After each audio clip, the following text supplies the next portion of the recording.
कभी कभी जिंदगी में व्यक्ति बहुत अधिक बड़े कर्ज में फंस जाता है। वो कर्ज बढ़ता चला जाता है।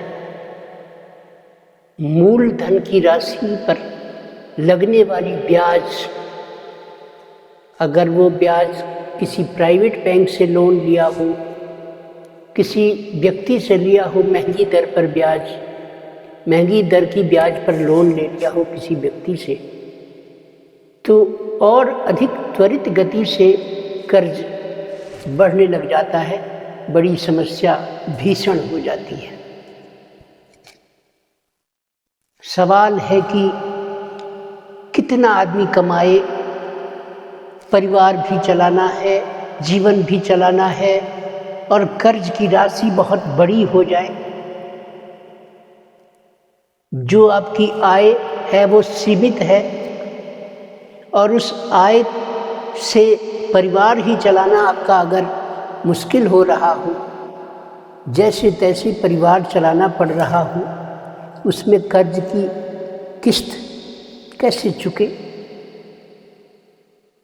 परिस्थिति ऐसी आ जाती है जहां व्यक्ति न चाहते हुए भी कर्ज ले लेता है, लेकिन उस कर्ज पर लगने वाला ब्याज बहुत बड़ा रूप ले लेता है। वो चुकाए से नहीं चुकता जल्दी से। बहुत से लोगों के घर बार बिक जाते हैं। बहुत से लोग तनाव में गलत कदम भी उठा लेते हैं। मित्रों, सबसे पहले तो मैं ये कहूँगा कि रविवार और मंगलवार के दिन कर्ज के लिए, लोन लेने के लिए कभी आवेदन भी ना करें, किसी बैंक में संपर्क भी ना करें, कोई एग्रीमेंट साइन भी ना करें अगर कर्ज से संबंधित वो दस्तावेज है तो। लोन की राशि कभी भी मंगलवार के दिन न लें, रविवार को भी लेने से बचें। अन्यथा मंगलवार को अगर कर्ज लेने की प्रवृत्ति 2-4 बार आपने रिपीट कर दी जिंदगी में, तो वो लोन बढ़ता चला जाता है, चुकाए नहीं चुकता। परिवार के आने वाली पीढ़ियों तक पर वो दायित्व बनकर स्थानांतरित होता चला जाता है।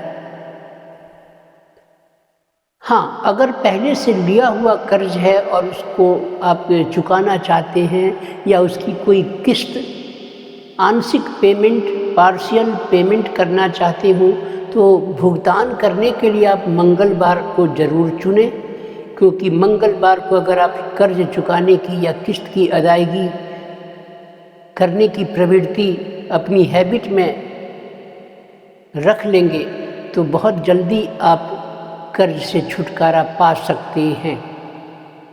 नंबर 1 बात। नंबर 2 बात ये है कि कभी भी अपने आय के सोर्स के, अपने क्षमता के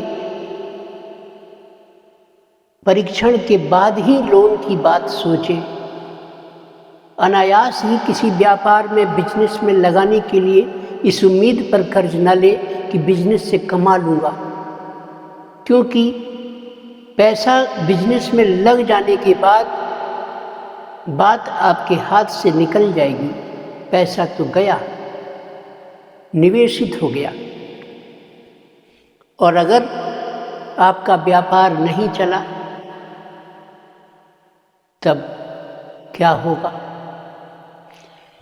जिस वस्तु, जिस व्यापार में आपने निवेश किया होगा, उसे अब कहाँ बेचेंगे, कैसे निपटाएंगे? जिसके पास जाएंगे कि मेरे पास माल पड़ा है, व्यापार नहीं चला, मेरा माल, मेरा स्टॉक ले लो, तो वो आपकी मजबूरी का फ़ायदा भी उठाएगा और वो पौने पौने दाम में देगा। आपकी खरीद मूल्य से बहुत सस्ती दर पर लेगा, जिससे आपकी पूंजी को डेंट लग जाएगा, पूंजी को घाटा लग जाएगा। लोन उधर आपने ले लिया, इधर पूंजी बेचने पर भी नहीं लौटी और ब्याज चालू हो गया। और वो भी ब्याज किसी व्यक्ति से लिया हुआ है, तो निश्चित रूप से वो आपको बैंक के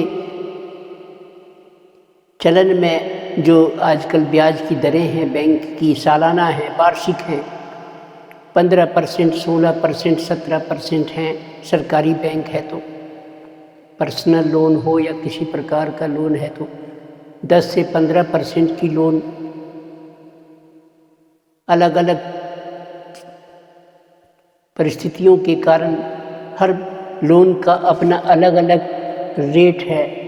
हाउसिंग लोन की अलग है, गाड़ी व्हीकल के लिए अलग है, पर्सनल लोन की रेट अलग है बैंकों की। लेकिन अगर प्राइवेट बैंक हैं तो वो उनकी दर सरकारी बैंकों से थोड़ा अधिक पाई जाएगी, आप देखेंगे कभी तो। कई बार आदमी सोच लेता है कि बैंक वाले लोन देने में बहुत तरह के कागजात, डॉक्यूमेंट, प्रूफ मांग रहे हैं, इनकम का प्रूफ मांग रहे हैं, जो मेरे पास पर्याप्त डॉक्यूमेंट नहीं है, इसलिए मैं बैंक से ले नहीं पाऊंगा। लेना मजबूरी भी है तो वो क्या करते हैं, आपकी किसी प्राइवेट पर्सन से, किसी व्यक्ति से रुपया उधार लेते हैं और वो रुपया आपको जो देता है व्यक्ति कोई, तो वो अधिक ब्याज दर पर देता है। अगर 3% की रेट पर भी देता है तो आपकी सालाना ब्याज की दर 12 या 36% हो गई। बैंक से लगभग 2.25-3 गुना अधिक महंगी हो गई।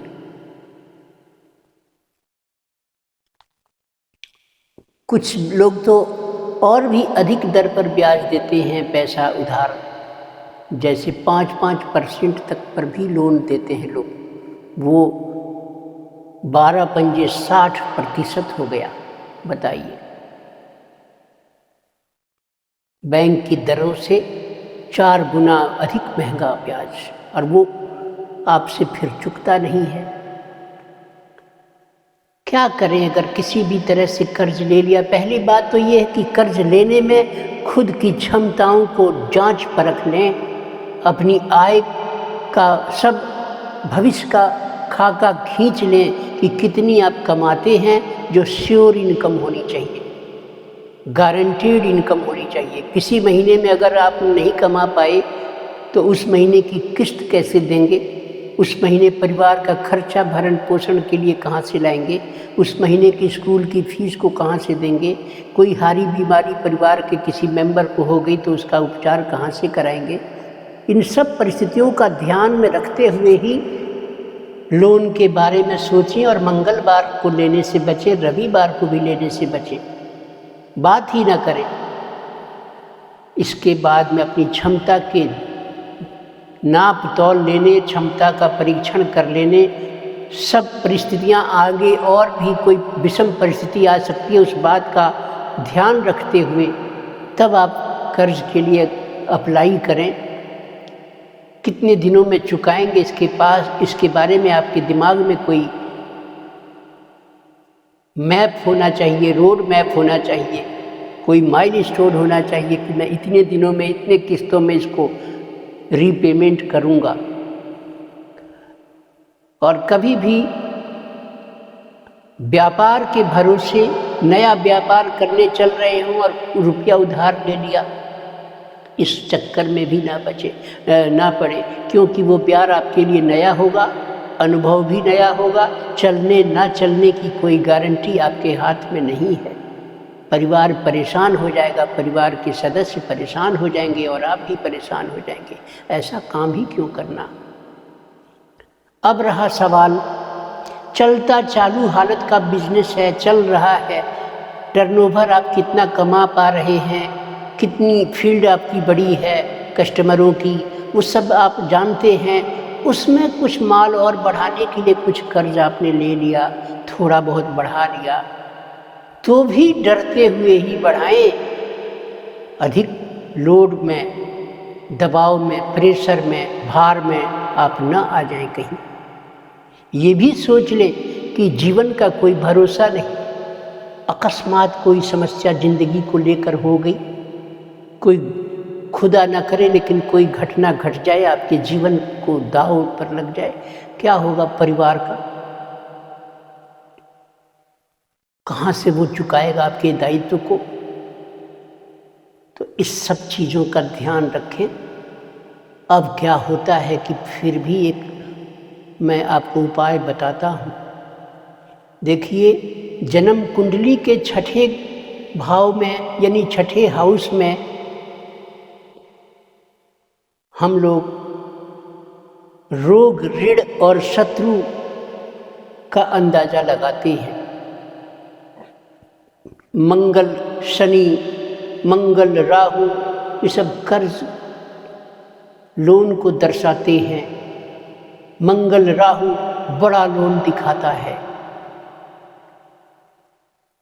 तो कहने का मतलब ये है कि किसी भी कारण से अगर आपको लोन हो भी गया, कर्ज हो भी गया, आप ईमानदार हैं, चुकाना भी चाह रहे हैं, मेहनत भी कर रहे हैं, फिर भी कष्ट हो रहा है, तो क्या उपाय करें?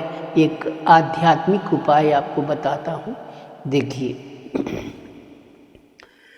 मंगलवार को चुन लीजिए और मंगलवार के दिन आप पहले तो ये काम करिए कि आसपास अपने निवास के घर के आसपास कहीं शंकर भगवान का एक मंदिर चुन लीजिए जहां आप रोज़ जा सके जल अर्पण करने।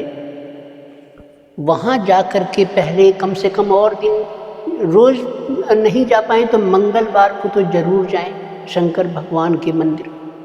वहां जाकर के कुछ सामग्री ले जाएं जिसमें मसूर की दाल, लाल दाल होती है मसूर की ना, वो मसूर की दाल जो है वो आप ले जाइए थोड़ी सी, 1 चम्मच, 2 चम्मच, 4 चम्मच, ऐसे कुछ करके। बहुत ज़्यादा क्वांटिटी मत ले जाइएगा क्योंकि वहाँ मंदिर में कितना चढ़ाएंगे, और भी लोग चढ़ाते हैं ना, तो वहाँ चढ़ावे का भीड़ भी हो जाता है। अब आपको क्या करना है कि बड़े प्रेम से शंकर भगवान के मंदिर पहुंचकर गाय के दूध से जमी हुई दही को शंकर भगवान के शिवलिंग में लेप करें, दही का लेप करें, दही चढ़ाएं, फिर उसे शुद्ध जल से धोकर उसके बाद में दही का लेप, जब दोबारा आप स्नान कराएंगे, शंकर भगवान पर जल अर्पण करेंगे तो दही का लेप तो हट जाएगा। फिर उसके ऊपर थोड़ा सा गौघृत, गाय का घी, वो थोड़ा लेप कर दें। या फिर अगर घी नहीं आप खरीद पाए या शुद्ध घी नहीं मिल रहा तो कोई बात नहीं, थोड़ा सरसों का तेल हल्का सा लेकर शिवलिंग पर आप लगा दें। फिर शुद्ध जल से उन्हें स्नान कराएं, अभिषेक कराएं और तब उन्हें थोड़ा लाल रक्त चंदन लगाएं। उसके बाद आप शिवलिंग पर कुछ प्रसाद इत्यादि जो भी रखें, लाल प्रसाद रखें, लाल मिठाई, लाल कुछ नहीं मिले तो लाल कोई फल हो, ऐसा कोई चीज़ ले जा सकते हैं। लेकिन अब आपको क्या करना है, वहीं शंकर भगवान के शिवलिंग पर जो मसूर की दाल आप लेके गए थे किसी बर्तन में, उसमें से थोड़ा थोड़ा दाल लेकर के शिवलिंग पर अर्पण करिए। और ये बोलते हुए एक मंत्र बता रहा हूँ, उस मंत्र का उच्चारण करते हुए आप ये मसूर की दाल शिवलिंग पर अर्पण करें।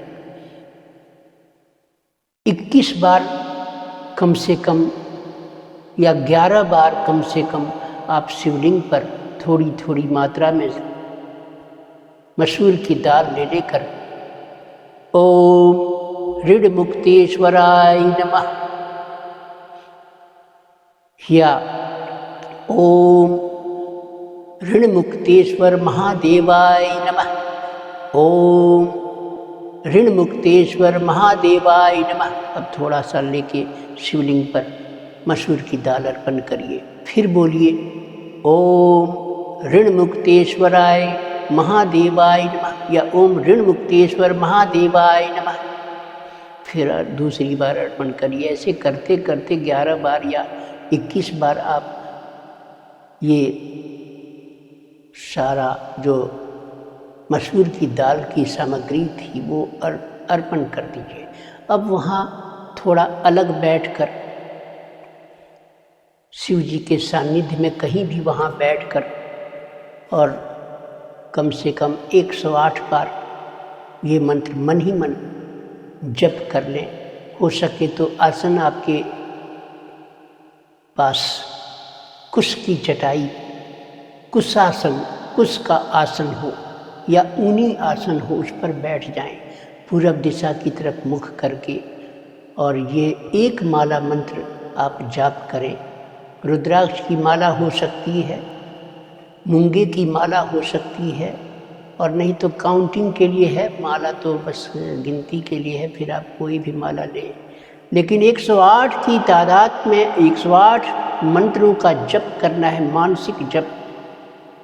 ओम ऋणमुक्तेश्वर महादेवाय नमः। अब ये उच्चारण, आवाज़, मेरी तो आवाज़ आ रही है आपको बताने के लिए, लेकिन आपको वहाँ आवाज़ मुख से उच्चारित करके नहीं बोलना है, मानसिक जप।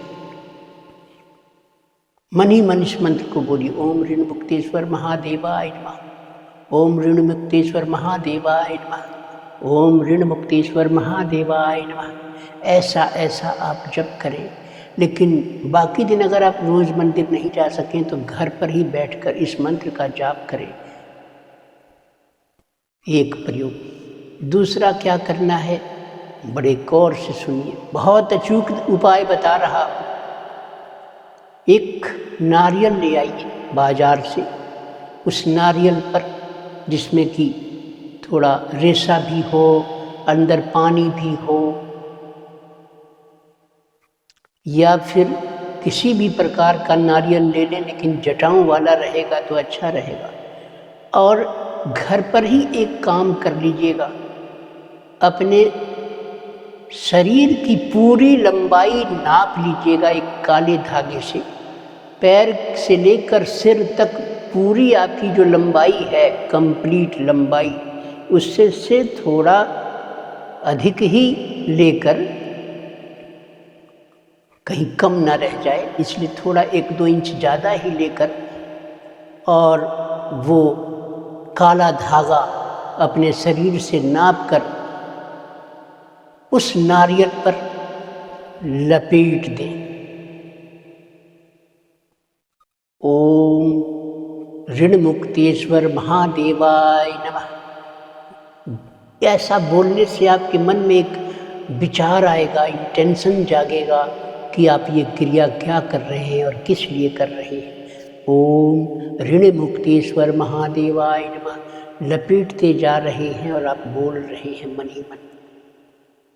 नारियल को भी पता चल गया कि आपका इंटेंशन क्या है, आपकी इच्छा क्या है, और आप खुद को भी पता चल गया कि आपकी इच्छा क्या है, आप किस लिए क्या कर रहे हैं। अब इसके बाद में उस नारियल को लेकर किसी भी मंदिर में जाकर बस छोड़कर चले आए।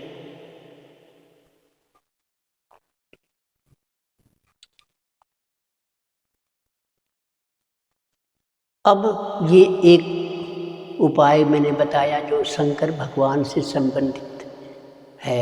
दूसरा इसमें लिंक किया एक उपाय जिसमें नारियल और धागा आपके शरीर की लंबाई के बराबर का, थोड़ा उससे 1-2 इंच ज़्यादा ही काला धागा लपेटने की बात मैंने कही, और उसे मंदिर में जाकर एक सिक्के के साथ उस नारियल पर एक कॉइन, एक सिक्का 1 रुपये का या 5 रुपये का रख कर, और तब ले जा कर के कहीं आप किसी मंदिर में रख कर आ सकते हैं छोड़कर। अगर आपको ये लग रहा है कि मंदिर में तो बड़ी भीड़ भाड़ रहती है, वहाँ जा के कहाँ छोड़ेंगे, कोई कहेगा क्या रख दिया, किसने क्या रख दिया, तो उस स्थिति में देखिए आपके पास कहीं कोई जलाशय, पानी, नदी बहता हो, उस नदी में जा कर के उस नारियल को जल प्रवाह कर दीजिए। उस वक्त भी ओम ऋणमुक्तेश्वर महादेवाय नमः ऐसा बोलते हुए आप उसे जल प्रवाह कर दें। अब क्या करना है कि दूसरा काम ये कब करना था, मंगलवार से शुरू। अब क्या करना है कि देखिए, एक संकल्प ले लीजिए, नियमितता भी बनाए रखिए। मीठा पदार्थ, मीठा चीज़, मीठी चीज़ें, जैसे गुड़ और चना ही सही, गुड़ और चना ले जाकर के मंदिर, कोई हनुमान जी के मंदिर जाकर, वहाँ कहीं अगर कोई लाल मुख के बंदर भी आते हों तो अति उत्तम। आप बंदरों को गुड़ चने पहले हनुमान जी को भोग लगाए और उसके बाद वहाँ आप जो लोग बैठे हों उन्हें बांट सकें, बांट दें, और उसके बाद बाकी बंदरों के लिए वो प्रसाद स्वरूप वितरण कर दीजिए। ये भी अगर आपसे नहीं हो, बंदर वहाँ नहीं मिलते हो, तो फिर आप एक काम करिए कि वो गुड़ और वो चने वहाँ मंदिर में जो भक्त आते हैं उन्हीं को बांट के चले आइए। और उसके बाद में क्या करिए कि थोड़ा सा भुना हुआ आटा, जिसमें थोड़ी सी बाजरे का आटा, थोड़ा सा जौ का आटा, थोड़ा सा साधारण गेहूं का आटा मिला हुआ हो, ऐसा ले जा कर के, और आप उसको थोड़ा उसमें खांड मिलाकर, बूरा मिलाकर, चीनी मिलाकर, पिसी हुई चीनी मिला सकते हैं, उसको ले जा कर के भुना हुआ आटा और उसमें चीनी पिसी हुई मिलाकर ले जाकर चींटियों को डालना शुरू करें। रोज रोज रोज रोज मंगलवार से प्रारंभ करके और फिर रोज रोज रोज रोज करें। कितने मंगलवार तक कंटिन्यूटी बनी रहनी चाहिए? 8 मंगलवार, कम से कम 8 मंगलवार। जैसे मान के चलिए, उदाहरण फॉर एग्जांपल, आज मंगलवार है तो आज आपने चींटियों को वो आटा ले जा कर के जहाँ तहाँ डाला। चींटियों को ढूंढने की भी ज़रूरत नहीं है, बड़े पेड़ के आसपास कहीं, मिट्टी के आसपास कहीं छिड़क के चले आइएगा तो अपने आप चींटियाँ आ जाएंगी। तो आज मान लीजिए मंगलवार है तो एक मंगल आपका पहला शुरुआत हो गया। दूसरा मंगलवार फिर आप चलते जाइए, अब आ जाएगा आपके पास में दूसरा मंगलवार, फिर तीसरा मंगलवार, रोज रोज regular everyday without having any gap, कोई गैप नहीं करना है। अब आ गया तीसरा, चौथा, पांचवा, ऐसे करते करते 8वें मंगलवार के दिन आप समाप्त कर सकते हैं। आप देखेंगे कि बाकी काम आप चाहे बेशक छोड़ दें, नारियल का प्रयोग सिर्फ एक बार ही करना है और उसके बाद बाकी चीज़ें आप छोड़ सकते हैं। नारियल का प्रयोग तो सिर्फ एक बार करें। हर मंगल को आप चाहे तो अब गुड़ चने ही नहीं बांटने हैं, मीठा पदार्थ कोई मिठाई भी बांट सकते हैं, बूंदी बांट सकते हैं, लड्डू बांट सकते हैं, बतासे बांट सकते हैं, कुछ भी इस प्रकार की चीज़ों को आप ले जा कर के बांट दें। और उसके बाद में आप देखेंगे कि बहुत जल्दी आपका लोन जो है चुकना प्रारंभ हो गया। न जाने कहाँ से आमदनी होगी, कहाँ से इनकम होगी, और आपका लोन की किस्त आसानी से देते चले जाएंगे। Very soon you will get rid of all loans, सभी प्रकार के कर्ज से मुक्ति मिल जाएगी। वीडियो पसंद आए चैनल को सब्सक्राइब करें, शेयर करें। धन्यवाद।